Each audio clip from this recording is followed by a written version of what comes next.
বৃষ্টি স্নাতক এক ভোরে পার্কের ফটক দিয়ে ভিতরে ঢুকতে দেখা গেল পরিবর্তনের নানা চিত্র।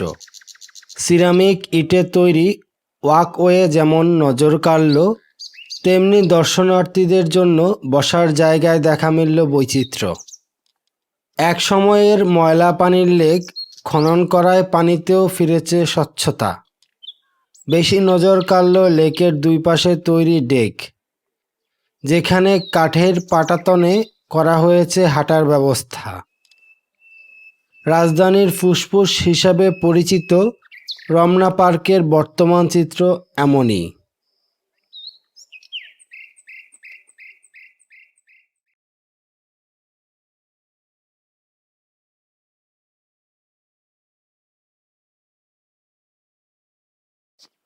কোভিড বিধিনিষেধের কারণে টানা কয়েক মাস বন্ধ থাকার সময় নতুন রূপে সেজেছে রাজধানীর রমনা পার্ক।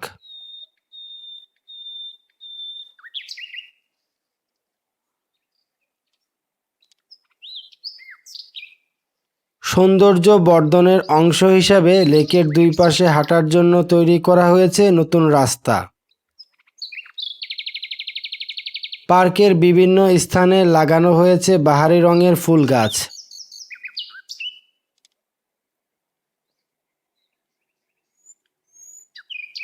গণপূর্ত মন্ত্রণালয় সূত্রে জানা যায়, রমনা পার্কের আধুনিকায়নে 2018 সালের অক্টোবরে 48 কোটি টাকা ব্যয়ে একটি প্রকল্প হাতে নেওয়া হয়। সর্বোচ্চ 1 বছরের মধ্যে প্রকল্পটি শেষ করার কথা থাকলেও করোনার কারণে কাজ পিছিয়ে যায়। লেক খনন, দুই পারে লোকজনের হাঁটার জন্য ডেক নির্মাণ,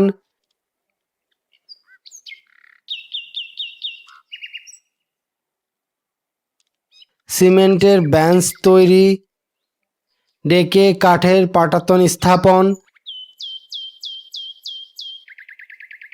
4টি আধুনিক শৌচাগার নির্মাণ ও সংস্কার, হাঁটার পথ সংস্কার এবং 900টি বাতি লাগানোর কাজ শেষ হয়েছে। এছাড়া করা হচ্ছে নানা ধরনের আলোকসজ্জা। লেকের পানিতে পর্যাপ্ত অক্সিজেনের মাত্রা ঠিক রাখতে বসানো হচ্ছে মেশিন। লেকের ময়লা পরিষ্কারের জন্য থাকছে বিশেষ ব্যবস্থা। ময়লা আবর্জনা ফেলার জন্য পার্ক জুড়ে 220টি ডাস্টবিন বসানো হয়েছে। এছাড়া পরিচ্ছন্নতা কর্মীরা প্রতিদিন 2 বার পার্কটি পরিষ্কার করেন।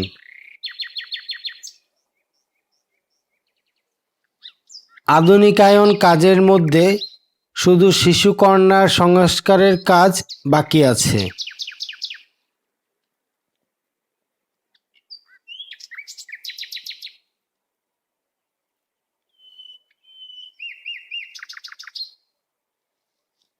কিছুদিনের মধ্যেই চীন থেকে শিশু কর্নারে আনা হবে খেলাধুলা ও বিনোদনের নানা সামগ্রী। পার্কের শরীরচর্চার কর্নারগুলো সংস্কার করা হচ্ছে। পার্কের নার্সারিও উন্নত করা হয়েছে।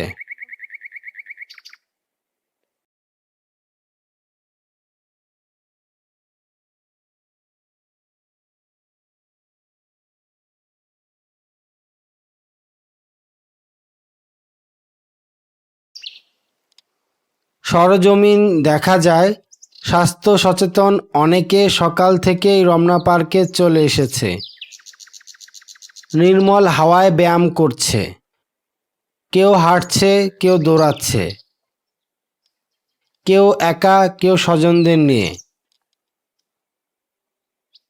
কেউ বা বিভিন্ন সঙ্গের হয়ে দলবদ্ধভাবে ব্যায়ামে ব্যস্ত।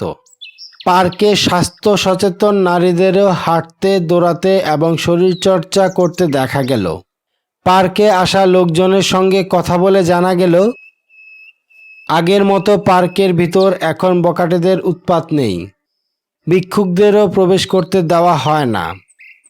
দেশের উন্নয়ন নীতিমালা স্পষ্ট বলা আছে, স্থানীয় উপকরণ ও স্থানীয় কৌশল ও স্থানীয় দক্ষতার সঙ্গে মানুষের অভিরুচি অভিজ্ঞতা কাজে লাগিয়ে উন্নয়ন নিশ্চিত করতে হবে। এইসব বলার কারণ আমরা দেখি শুরুর দিকে ঝকঝকে এইসব উন্নয়ন পরবর্তী সময়ে হয়তো অপচয় হয়েছে, নয়তো পরিত্যক্ত হয়েছে। তাই রমনা পার্কের সৌন্দর্য যেন নষ্ট না হয় সেই বিষয়ে দর্শনার্থীদের সচেতন থাকতে হবে।